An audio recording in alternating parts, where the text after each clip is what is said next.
तसं परमार्थ सुरू करताना सुद्धा हे ठरवा, मिळवायचं काय ज्ञानेश्वरीतून, मग ज्ञानेश्वरी वाचा. ज्ञानेश्वरी आनंदच देणार, ज्ञानच देणार, आनंद. व्यक्ती नाही, माझा मुद्दा लक्ष, व्यक्ती नाही, गुलाम करत नाही ज्ञानेश्वरी, गुलामीतून मुक्त करत आहे. तुम्हाला कळायला लागलाय ना, तोच तुमचा मुक्तपणा आहे. मी संतांचं खंडन करतोय असा चुकीचा समज डोक्यात घेऊ नका, गैरसमज व्हायचा. गुरु वेगळा, गुरुला आदर द्यावाच लागत नाहीत, आपोआप मन झुकतो तो गुरु आहे. आदर देणं हे कृत्रिम आहे, सभ्यता आहे. मोठा माणूस घरामध्ये आला, आदराने झुकला जात नाही, सभ्यता म्हणून झुकला जातो. ही चूक आहे, ही संस्कृती आहे आपली. पण आदर दिल्यामुळं तो मोठा आहे असा त्याने गैरसमज करू नये. वयानं मी मोठा आहे म्हणून पाया पडलेलं आहे, वयानं, ज्ञानानं नाही. ज्ञानानं पुढची पिढी किती हुशार आहेत, किती महान आहेत, झपाट्यानं पुढं किती फास्ट आहेत, सगळे कामं करतात. हा, मानसिकदृष्ट्या आनंदी नाही आहेत, मानसिक समस्या वाढल्यात म्हणून तर ज्ञानेश्वरी आहेत. ज्ञानेश्वरीचं मूळ स्रोतच, दोन प्रकारचे मनुष्य यात सुखी असतात म्हणून माऊली सांगतात. कृष्णाला दुःख होत नाही, पात्र म्हणून सांगतो. विचारातीत आहेत, विचारातीत आहेत, त्यांना दुःख होत नाही. आणि भीमाला कधी त्रास होत नाही, विचारच करत नाही. या जगामध्ये हे दोनच लोक सुखी आहेत, भीमाप्रमाणे आणि कृष्णाप्रमाणे. अर्जुनाप्रमाची समस्या आहेत, करावं न करा, याला मध्यम वर्ग म्हणतो. आजही दुखीच आहे तो, समस्या आहे त्याच्यापुढं, काय करावं काय नाही. पैसा पुरत नाही, इच्छा मोठी, काम करून थकलं जातं, पाहिजे ते मिळत नाही. मध्यम वर्ग, मध्यम वर्ग म्हणजे अर्जुन, जो विचारवान आहेत, त्याचे विचार त्याला आडवे येतात, हा मध्यम वर्ग आहे. अज्ञानी चुकीच आहेत, त्याला उपदेशाची गरज नाही, ज्ञानाची गरज नाही. तो म्हणतो देवाने आयुष्य दिले ना, जगून जा, पुढच्या पुढं बघू. आणि विचारातीत माणसाला कळालेलं असतं, विचार करून काहीच होत नाही. समस्या अर्जुनाची आहेत. तुम्ही आजही बघा, बुद्धिमान लोक दुखी आहेत, अज्ञानी नाही. विचारातीत तर नाहीच, ते तर एवढे प्रसन्न असतात, हे असंच चालतं, एवढंच उत्तर आहे त्यांचं. म्हणून विचारवान लोकांच्या समस्या आहेत. आणि विचार मानसिक प्रक्रिया आहे, मनाच्या योग्यतेवर विचार आहेत. वाक्य व्यवस्थित आहे का? मनाच्या योग्यतेवर विचार, तुम्ही कसे आहात त्याच्यावर मन विचार करतं. म्हणून ज्ञानेश्वरीमध्ये मनाला प्रशिक्षित करण्याचा मार्ग आहे, सुशिक्षित करण्याचा मार्ग आहे. तुम्ही सुशिक्षित आहात, ॲडव्हान्स नाही. ज्ञानेश्वरी प्रतिगामी आहेत, ॲडव्हान्स आहे. विचारातीत करणारी ज्ञानेश्वरी, विचाराच्या पलीकडे नेणारी ज्ञानेश्वरी. पण मन हे ज्ञानेश्वरीत पाहिजे. संपूर्ण ज्ञानेश्वरीमध्ये एक शब्द प्रकर्षानं ज्ञानोबाने वापरलेला आहे, तो फक्त एकच, तुम्ही मन मला द्या. अवधान एकले दिजे. अवधान शब्दाचा अर्थ आहे सावधानता, मन. मन मला द्या. मी मन मारणार नाही, ज्ञानोबराय म्हणतात. मनाचा मार न करिता, अर्थ लक्षात ठेवा, इंद्रिया दुःख न देता. फार मोठा अर्थ आहे बरं. इंद्रिया दुःख न देता. वारकरी संप्रदायामध्ये इंद्रियाला त्रास होईल अशी एकही साधना नाही. म्हणून लग्न जरी केलं संप्रदायामध्ये तरी सुद्धा तुम्ही संत होऊ शकता, इंद्रिया दुःख न देता. भागवत परंपराच अशी. तुम्ही सगळा अभ्यास करून पहा, ज्ञानोबांच्या अवतीभोवती सगळेच संत लग्न झालेले आहेत. माऊली म्हणत नाही ब्रह्मचारीचा असला पाहिजे. आता ब्रह्मचारी म्हणतात ब्रह्मचारीचा असावा, हा भाग सोडू दे. पण ते म्हणणारे सुद्धा असतात का नाही ते पण प्रश्नचिन्ह आहे.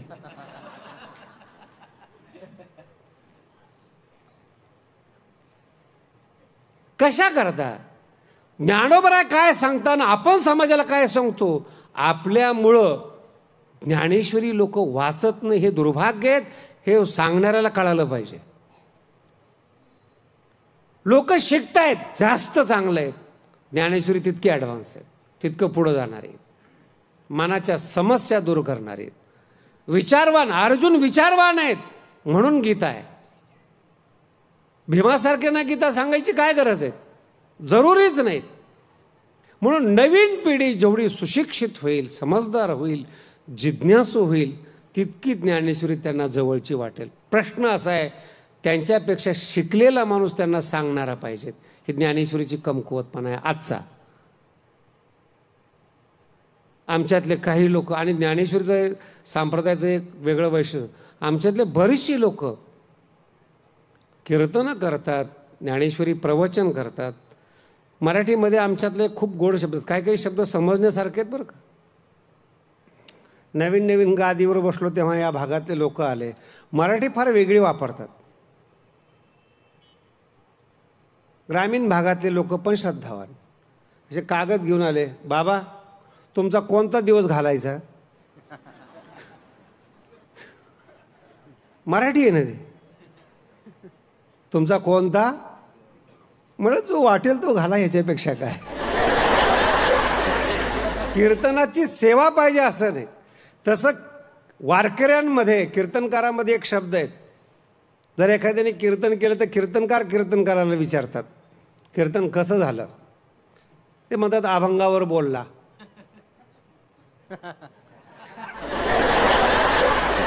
कीर्तनकाराची भाषा आहे. काय म्हणतात ते? अभंगातलं बोलला नाही, अभंगा वर बोलला. म्हणजे अभंग खाली राहिला मराठीत. आणि वारकरी संप्रदायाचं वैशिष्ट्य आहे, नुसता अभंग घेतला तरी चालेल, लोक कीर्तनकार म्हणून त्याच्या पाया पडणारच. हा ज्ञानोबांचा आशीर्वाद आहे. ज्ञानोबराय रस्त्याने जात असताना लोक पाहत नव्हते, हे महाराष्ट्राचं दुर्भाग्य. आज ज्ञानेश्वरी वाचत नाही, हे दुसरं दुर्भाग्य. कोण ज्ञानोबराय? काय योग्यता आहे त्यांची? काय मराठी आहे ज्ञानोबरांच्या बोलण्याची? आपण त्या अमृतापासून अंतर आहोत. नूतनता संसारामध्ये शोधतो, नूतनता ज्ञानेश्वरीमध्ये. नित्य नूतनता आहेत, रसिकता आहे. विषयातली रसिकता बंधनकारक आहेत, परमार्थातली रसिकता मुक्त करणारी आहे. म्हणून प्रवचन प्रारंभ होत असताना जगद्गुरु तुकोबारायांचा दृष्टांत दिला, तो या ज्ञानेश्वरीमुळे दिला. काय ज्ञानेश्वरी येऊने ती पाठविले धरणे. ज्ञानेश्वरी दिव्यत्व आणते, जगद्गुरु तुकोबाराय घडवते. जगात दुसरं कोणी नाही जगामध्ये. म्हणून आजही इतिहास आहेत, ज्ञानोबारायांची पालखी जगद्गुरु तुकोबाराय स्वतः आळंदीहून पंढरपूरला नेत होते. कालांतराने तुकोबारायांची पालखी सुरू झाली, पण खुद्द तुकोबाराय आळंदीची वारी करत होते. आणि तुकोबारायांची भाषा फार वेगळी आहे. आदराने व कृपाळू सज्जन तुम्ही नाव नाही घेत. अत्यंत विद्वान रसिक व्यक्ती नाव घेत नाहीत. आणि त्याहीपेक्षा पुढे जाऊन सांगतो, नाव घेण्यामध्ये अहंकार आहे, आदराने बोलण्यामध्ये प्रेम आहे. जर एखादी पत्नी बोलत असेल ना नाव घेऊन, ती स्वतःला अहंकारी समजते. मी नवऱ्याला ह्या भाषेत बोलते असं ती लोकांना सांगते. पुरुषार्थ नाही हा. तुमच्या बोलण्यामधून जे आदर आहेत, त्या आदरामध्ये आनंद आहेत, हे माहितीच नाही त्या बाईला. ती अहंकारात आनंद समजते. मी मराठवाड्यामध्ये तर मी असे दृश्य पाहिलेत, मोठमोठे नेते या ठिकाणी जन्माला आले, लोक आले, श्रीमंत आले, गडावर लोक आले ना, जर मी एखाद्या विषयी तो ना अर्ध्या चड्डीत त्याला पाहिला की भाषा आहे बोलण्याची. तुम्ही काय सिद्ध करता यातून? तुम्ही मोठे आहात हे सिद्ध होतं का मूर्ख आहात हे सिद्ध होतं? एखाद्या मोठ्या माणसाला अनादराने बोलणं, त्याचा बालिशपणा काढणं, त्याची चूक काढणं, तुम्ही महान होत नाही. तुमच्यात घटक काय आहेत ते तुम्हाला महान करतात. लक्षात येते? याच्याही पुढे जाऊन सांगतो, तुम्ही दारू पित नाहीत, हे सत्कार योग्य नसलं तरी तुमच्या शरीराला लाभदायक आहे. चांगुलपणा हा प्रदर्शनाचा भाग नाहीये. तुमचं कल्याण करा. तुम्ही आदराने बोलता, लोक तुमच्याबद्दल आदराने बोलतील. आदरात आनंद आहे. आदर तुमचं व्यक्तिमत्व खुलवतो. आदर तुम्हाला घडवतो. तुम्ही कोण आहात, तुमची वाणी समाजाला सांगते हा कोण आहे. ज्ञानोबांची वाणी सांगते किती आदर जगाविषयी ज्ञानोबांच्या मनानं. ज्ञानोबाला त्रास दिला असेल लोकांनी, विशेष करून विद्वानांनी, ठीक आहे, काल सांगितलं तुम्हाला, त्याने दिला, तुम्ही घेतला का नाही हा महत्वाचा भाग आहे. त्याचं प्रत्युत्तर जेव्हा तुमच्या अंतःकरणातून रसिकतेतून जातं ना, तुम्ही या जगामध्ये प्रसिद्ध होता. तुमचा आदर, तुमचं बोलणं जगाला कल्पतरू ठरतं, आदरयुक्त ठरतं, आनंद. लोक वाट पाहतात, एक शब्द तरी तुम्ही बोलावा. भाषा कळते, एक शब्द तरी बोलावा. आणि काही लोकांच्या बाबतीमध्ये एकही शब्द याने बोलू नये म्हणून प्रयत्न करतात लोक. ही आपली योग्यता आहे. आदर आपली योग्यता वाढवतो. चांगलं बोलणं आपली योग्यता दाखवतो. व्यसनाधीनता आपली योग्यता दाखवतो. निर्व्यसनीपणा आपली योग्यता दाखवतो. आपण कोण आहोत, काय करतोय आपण. आपल्याला गुणकारी आहेत, आपला उद्धार करणारे. म्हणून मनाला नियंत्रण करणं, मनाला रसिक करणं, नित्य नूतन देणं हे ज्ञानेश्वरीचं काम आहे, परमार्थाचं. म्हणून परमार्थाला अरसिक समजू नका, ज्ञानेश्वरीला अरसिक समजू नका. भाषा आहे ज्ञानेश्वरीतली, वेध घेणारी भाषा आहेत, मनाचा ठाव घेणारी भाषा आहेत, मनाला रंजवणारी भाषा आहेत, मनाला परमार्थाला लावणारी भाषा आहेत, मनावर आनंदाचं असं शिंतोडे ज्याला म्हणतो ना, असं ज्ञानोबांचे फार आवडते शब्द आहेत काय काय, सावली देणारं ज्ञानेश्वरीत. आणि आहे तरी काय संसारामध्ये यापेक्षा, मनच दुःखी असतं ना. माऊलीच फक्त मनाला गोंजारतात आणि आनंद देतात. सगळे तर वर्मावर बोट ठेवतात, तुमचं व्यंग काढतात, तुम्हाला नावं ठेवतात, मनाला लागतं ती गोष्ट. म्हणून कधीतरी घरच्या घरी ज्ञानेश्वरीच्या सावलीमध्ये या, मनाला ज्ञानोबराय गोंजारतील, ओव्या मनाला शांत करतील, ओव्या मनाला रसिक बनवतील, आनंदी बनवतील, आणि तो मनातला आनंद तुमच्या चेहऱ्यावर ओसंडून वाहील. परमार्थाच्या बाबतीमध्ये समज गैरसमज फार आहेत. विशेष करून लोकांना असं वाटतं की परमार्थ त्या लोकांचा आहे की ज्यांना संसार व्यवस्थित करता आलेला नाही, संसार जमलेला नाही, व्यवहार जमलेला नाही, कुठेतरी अपयश आलं, मार बसला एखाद्या सिद्धांताचा, आणि मग जे वैराग्य निर्माण झालं त्यातून संन्यासी झाले, पारमार्थिक झाले. खरं म्हणजे त्याला वैराग्य नाही म्हणत. परमार्थामध्ये जे नुकसान होतं त्याला वैराग्य निर्माण नाही होत, वैताग निर्माण होतो. दोघातला फरक आहे. वैराग्य हे विचारातून जन्माला येतं, वैताग परिस्थितीतून जन्माला येते, आणि तो क्षणापुरता असतो, काही काळ असतो. एखादा माणूस संसारामध्ये रागवला तर तो कायमस्वरूपी रागवत नाहीये. काही काही माणसाची भीती वाटते, हा रागवलो तर नेमकं काय करील. घरचे लोक निवांत असतात, महाराज चिंता करू नका, 5-10 मिनिटं राग असतो तो, नंतर त्यांना आमच्याशिवाय पर्याय नाही. मराठी गंभीरतेनं ऐका बरं. आमच्याशिवाय पर्याय नाही. आमच्याशिवाय शब्दाचा अर्थ आहे मानसिक आधार. हा नवीन सिद्धांत आहे. मनुष्याला कुठेतरी असं वाटतं की मला मानसिक आधार पाहिजे. तो प्रेमाचा असेल, शक्तीचा असेल, अद्भुततेचा असेल, संतांचा असेल. संत असलंच पाहिजे असं नाही बरं का. समोरचा संत असला पाहिजे हे मांडण्याकरता जरुरी नाहीये. लक्षात येते का आपल्या? समोरचा संत पाहिजे हे मांडण्याकरता जरुरी नाही आहेत. तुम्ही सामान्य माणसं आहात.